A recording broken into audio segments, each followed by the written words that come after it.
Jotam, nakita mo sila? Wala pa ako kalabot sa ibabaw. Dasiga, sa wala pa kita makita ni Lolo Caleb. Halong ka ha? Hindi man mataas ini nga palma. Ang akon lang makita, amo ang suba sang hordan, kahoy kag mga bato. Siguro, nagapanago lang sila kag nagahulat nga madakpan kita. Adina, Lolo? nalipay gid ako nga nakita ko ikaw. Diin ang imo utod nga lalaki? Jotam? Uy, ari lang siya dire. Nagsaka sa kahoy. Pero hindi sa sini nga puno. Ano ayhan ang duta nga ginsaad? Kundang tawon sa ibabaw sini nga puno? Hi, Lolo. Jutam, ano ang ginhimo mo dira sa ibabaw? Wala lang, Lolo. Ginapangita ang mga higanti? Basi, nagapanago lang sila. Kapila na ka beses nga ako naghambal sa imo nga hindi ka mahadlok sa mga tao nga nagapuyo sina nga Lolo, duta? paano kung dakpon kami? Si Jotam nagsiling sa ako nga ang mga higante. Adina, nakita ko nga ikaw kag ang imo utod nagkapamati sa sugilanon sa mga tao. Pero napinsaran ko nga subong na ang husto nga tiun. Jotam, magpanaog ka na dira. Lolo, ang ginasugid sa mga tao parte sa sina nga lugar nagapahadlok sa akon. Huo Adina, gani isugid ko sa imo ang bilog nga istorya sang una nga panahon ang Diyos naghimo sa promisa sa aton katigulangan nga si Abraham.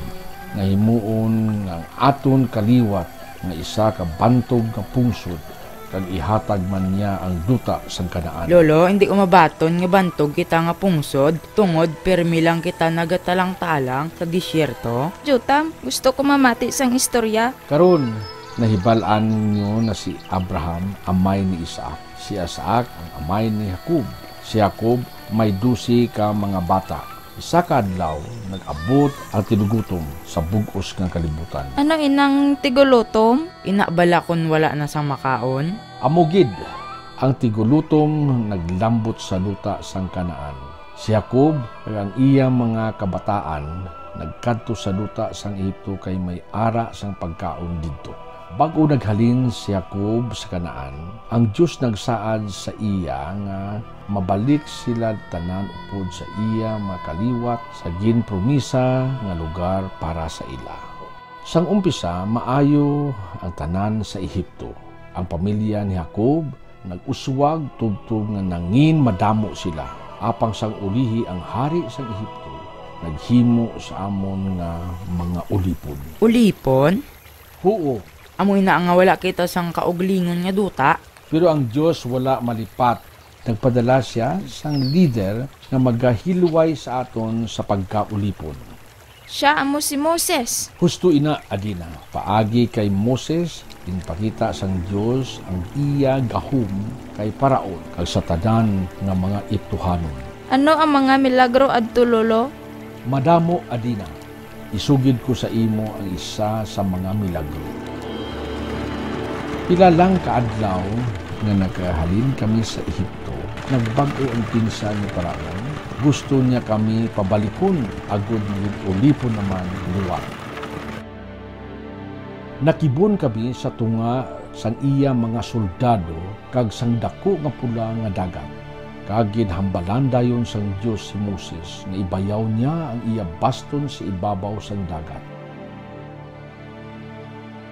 Mga bata, nakita sang amon mga mata ang pagkapihak sang tubig.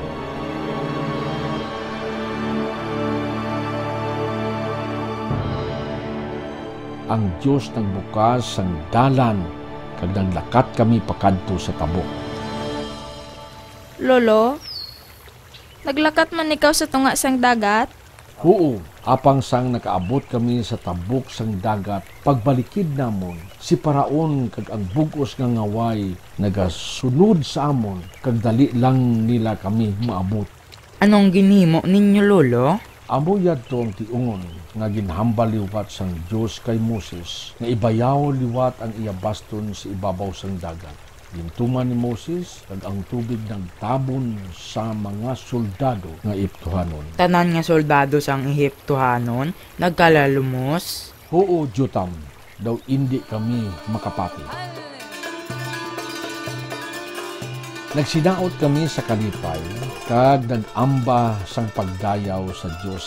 Hindi na gid kami liwat maging ulipon sang ituhanon.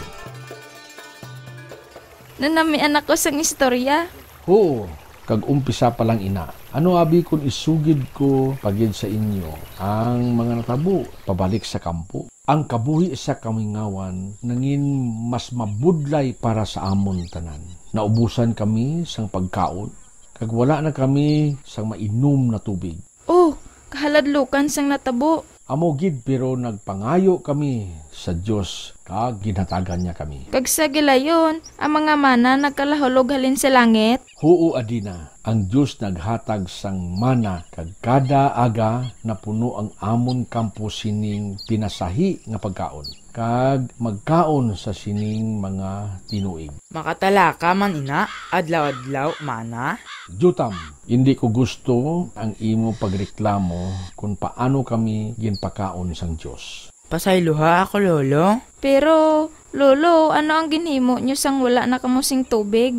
Nadunduman ko sang ginpakita sang Dios ang iya gahom sa isa ka makatilingala nga paagi. Moses, hatagi kami sang tubig. Isa ka adlaw, nagkampo kami sa lugar nga wala gid bisan isa ka tulo nga tubig. Gindala mo kami diri sa kamingawan agud mapatay kami sa kauhaw. Mas maayo pa sang dito kami sa eto. Nagsiling ang Dios kay Moses nga ihampak sa bato ang iya sungkod. Hatagi kami sang tubig, Moses.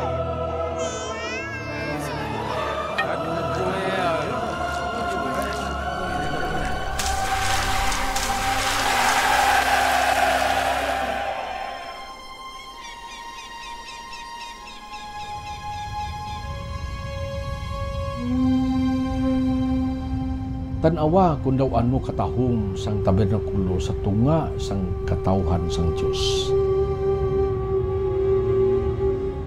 Lolo, nga may ara pero may panganod sa ibabaw sang simbahan. Amo ina ang patimanan nga ang Dios ara sa ibabaw sang labing balaan nga lugar kag samtang ara ang panganod sa ibabaw nagapabilin kami sa sina nga lugar. Pero kung ang panganod maghalin, kami magsunod. Nalipay kami nga may ara sang panganod nga ginasundan, lolo. Huo adina, ang Dios maayo gid kakaupod namon permi. Pero ihambal ko man sa imo nga kung kaisa, ang iya presensya makahaladlok man kaangay sang ipagpakita niya sa amon dito sa bukid sang Sinai. Nadumduman ko daw kahapon lang nagkakampo kami kag ang Dios nagpanaog halin sa ibabaw sa bukid kag ang pug-os sa kalibutan nagkurog sa iya presensya. Naghambal ang Dios kay Moses nga magtipon ang tanan nga katawhan. Dayon ang Dios nakipaghambal sa amon tanan. Ako ang Ginoo nga inyo Dios nga nagluwas sa inyo sa pagkaulipon dito sa Ehipto. Hindi kamo magsimba sa iban nga Dios luwas sa akon. Hindi ka maghimo sang Dios para sa inyo kaugalingon. O kung magluhod sa ila, kay ako nga inyo Dios maimon. Hindi ko pag-ihatag sa iban nga Dios ang dungog nga para lang sa akon. Kung imo gamiton ang akon ngalan, hindi mo paggamiton sa walay kapuslanan, kag pagatagaan mo sa pagtakod nga bagay sa iya. Dumduma ang adlaw nga inugpahuway, pinasahi nga adlaw nga ihalad sa akon. Tahura ang imo amay kag iloy, agud mabuhi ka sang malawig sa duta nga ginhatag ko sa imo. Hindi ka magpatay, hindi ka magluib sa inyo pag-asawahay. Hindi ka magpangawat. Hindi ka magsaksi sang hindi matuod sa imo isig katawo. Hindi ka magkaibog sa paghandom sa pagkabutang sang iban.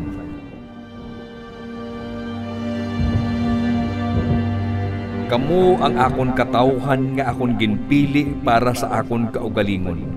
Kag magkabuhi kamo suno sa akon ginahambal sa inyo. Lolo, wala ikaw na hadlok? Oo, Adina, tanan kami nagakurog sa kahadlok kag ang iban gusto magpadago sa Dios. Pero ang iya himaya tuman ka makatilingala na hindi ko gid ini malipatan. Ginapaminsar ko nga pagkatapos hini, ang tanan nga tao nagtuman sa Dios. Dapat amo sina ang matabo, pero isugid ko sa inyo ang natabo sang ulihi. Gintawag sang Dios si Moses nga magkadto sa bukid sang Sinai, nga upod si Josue nga alagad sina nga tion. Ginsulat sang Dios ang kasuguan sa duha ka tableta nga bato. Ini nga kasuguan amo ang tanda sang iya saan nga hatag sa amon, agud nga paagi sini pirmi namon mahibaluan kung ano ang luyag sang Dios sa amon pagkabuhi. Pero ang katawhan nadulaan sang paglaom sang nakit-an nila nga kadugay kay Moses magbalik. Gani nagpakighambal sila kay Aaron. Aaron, di nang utod nimo nga si Moses. Ginpagwa kita ni Moises sa Ehipto, apang subong, ginpabayan niya kita. Si Moses, mabalik gilayon. 40 na kaadlaw nga wala naton siya nakita kag ang iya Dios. Dapat magkalma lang kamo. Hindi, laban-laban, patay na siya. Husto ina, sino na lang ang magpangulo sa aton? Kag ano nga Dios ang magbantay sa aton sa kamingawan? Maayo pa siguro mahimo kita sang Diyos. Gusto namon may Dios. Kung gusto niyo nga may Diyos, kinahanglan naton sang madamo nga bulawan. Gamito naton ang bulawan nga nakuha ta sa Ehipto. Natawa ako, ihatag ko ang tanan nga ari sa akon. Madamo nga katawhan ang nagdala sang ilang mga alahas, tubtub nakatipon sila sang madamo nga bulawan. Gintipon ni Aaron ang bulawan, kag gintunaw ini, kag ginporma sang isa ka tinday nga baka.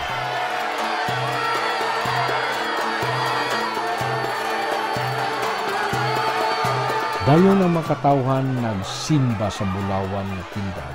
Kag nalimtan nila ang matuod ng Diyos. Kag nakita sang Diyos ang tanan nila nga ginhimo. Sang pag-abot ni Moses, tumanggid ang iya kaakig sa ila.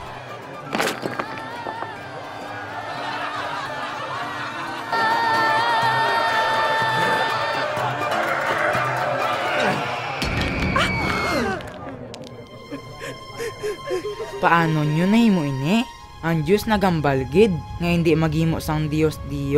Ila ginapaminsar ang Dios, hindi makakita sa ila. Oo, sadto nga adlaw nagkasala kami sa Diyos.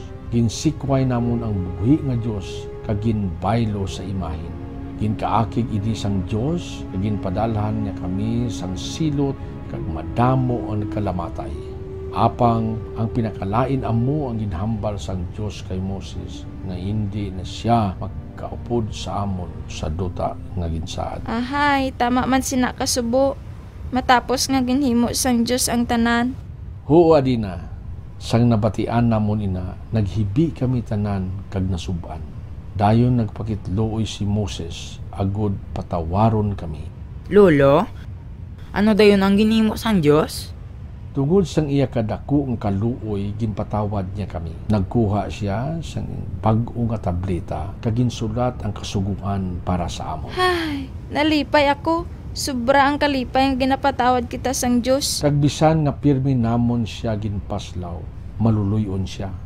Nadumduman niyo pa ang kanta kung daw ano ang Diyos? Oo, gusto ko ina nga kanta. Ang Diyos wala sing katapusan, ang Diyos gugma. Lantawa lolo, ang aton pangulo nga si Josue may ginapahibalo. Katawhan sang Israel, si Yahweh nga aton Diyos nagtuytoy sa aton halin sadto hasta subong. Ginbantayan niya kita kag subong igahatag niya ang duta agin saad niya sa aton katigulangan nga si Abraham. Ang Diyos naghambal sa akon nga sa sulod sang 3 ka adlaw magatabok kita sa suba sang Jordan. Ang tanan magpreparar ka magtipon sang dalalon sa pagpanglakaton. Lolo, napatian mo ang ginambal ni Josue? Oo, Jutang. Makatabok kita sa suba sa sulod sang 3 ka adlaw. Madali na lang ina. kag ginahadlokan ako. Damo pa kita istoryahan parte diri. Pero subong, kinahanglan ko nga makita si Josue. Josue, kumusta ka abyan ko? Kalib, nalipay ako nga ari ka. Nagakabalaka gid ako. Ginhambalan ako nga ang mga Israelinhon ginahadlokan kag hindi makasiguro kung ano ang matabo. Nagakahadlok sila gihapon na hanungod sa mga higanti. Saan pa sila maguntat sa pagpangduha-duha sa Diyos? Kung sa bagay, nahangpan ko sila tungod hindi ako si Moses. Hindi, pero ikaw ang ginpili sang Diyos nga magpangulo sang iya katawhan sang mapatay si Moses. Magpakaisog ka, Josue, kaupod mo ang Diyos. Salamat, abyan. Jotam, Adina, ano pa ang ginaobra dito diri sa guha? Samo sini nga oras ang kagabihon? Hi, Lolo. Hindi lang kami matulugan. May kun ano nga natabo? Ang tanan halos nagambal parti sa duta nga ginsaad. Ano abi kon hindi kita gusto magadto didto? Hindi ka mo magupod, pero nga hindi ka mo. Tungod diri na kita pirmi na nga buhi sa kamingawan, kag hindi ko mahibal-an kung paano magpangabuhi sa iban nga lugar. Sang una nga paghambal sang Dios sa amon nga magsulod sa duta sang ginsaad, nalipay gid kami tanan. Pero sang ulihi kasubo gali. 40 anyos na ang nagligad sang ara na kami gahinampot sa duta nga ginsaad. Ginpili ako ni Moses, si Josue, kag ang napulo ka mga lalaki sa pag-usya kung ano ina nga duta. Nalipay ako nga nakabalik ka mo nga luwas sa katalagman. Kalib isugid sa amon kung ano ang duta sang Kanaan. Manami gid ini nga duta. Tanawa, may dala kami ng mga prutas para matinawan. Sobra ka talaga ko! Josue, ano ang masugid mo? May madamo kag mapag-on nga mga syudad sa bug-os nga duta. Ang Dios magabulig sa aton kag madaog naton sila. Josue, nabuang ka na? Ang mga tao sa sina nga lugar puro mga higante. Higante? Oo, mga dalagko sila kag makusog sang sa aton. Kag imposible nga maperdi naton sila. Nga kun i-kumparar kita sa ila, daw mga tibakla lang kita. Hindi ako magkadto didto. Pamati, ang Dios makipag-away para sa aton. Hindi ako magpasugot nga pamatyo nila ang Maayo akong pa, kabataan. sandito kita sa Ehipto. Oo, maayo pa mabalik kita sa Ehipto pag o kita pamatyon sang mga higante. Paliho, hindi ta pagtalikdan ang plano sang Dios. Pamatian naton si Moses nga aton pangulo. Hindi, damo na kita sa nabatian kay Moses. Kinhanglan magpili na kita sang bag-o nga leader nga madala sa aton pabalik sa Ehipto. O Ginoo, paano nila nahimo ini? Hastasan po ini nga katawhan magapadayon sa pagsikway sa akon. Ano kadugay sa ila nga magpangindi sa pagsalig sa akon bisan kadamo na sang may lagro nga ginhimo ko. Moses, pamatyon ko sila tanan kag pagahimuon ko ikaw nga isa kadako nga pungsod. Papason mo sila? Pero Ginoo, ini nga katawhan ginpili mo kag ginhilway paagi sa imo gahom. Ikaw mismo ang nagsiling nga maluluyon ka nga Dios, mahigugmaon, imo ginpakita ang pagpalangga kag pagpatawad sa nahimo nga kasalanan. Ginoo, palihog subong mo ipakita ang dako nga kaluoy kag pagpatawad sa imo mga katawhan. Sige Moses, patawaron ko sila subong. Suno sang ginpangayo mo sa akon. Salamat Ginoo, salamat gid. Pero ang mga kabataan lang sa sini nga kaliwatan ang makasulod sa duta nga ginsaad. Upod kay Josue kag Caleb, tungod gintuuhan nila ang akon mga pulong. Lolo, nga wala sila magpating nga ihatag sang Diyos sa ilang duta nga ginsaad. Oo, ang Diyos magabulig gid sa ila nga magdaog. Tungod sang kahadlok kag wala pagtuo nga nagtalang-talang kita sang tinuig sa kamingawan kag amat-amat sila nagkalamatay bisan pa ang aton leader nga si Moses. Tuman kasubo sina Lolo. Oo, gani, pero wala dira natapos ang istorya. Ang Diyos nagpili sang bag-o nga leader kag bag-o nga henerasyon sa pag-angkon sang duta nga ginsaad. Kag kita ina, Hindi bala lulo? Huo Jotam, kamo ina nga henerasyon.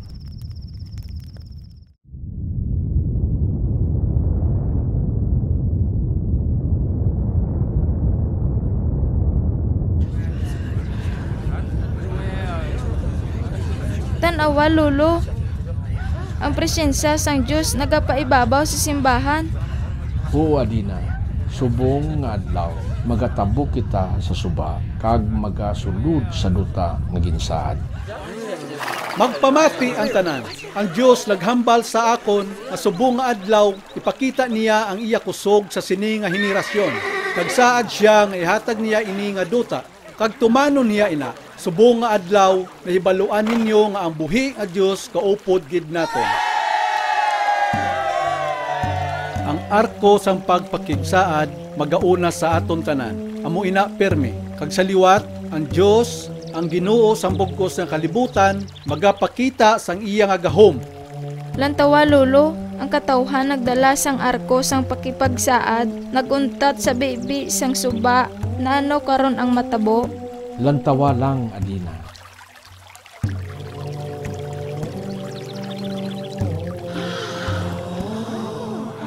Lantawa, Jotam. Naguntat ang pagtubod sang tubig. Ang Diyos naghimo sang dalan para sa aton.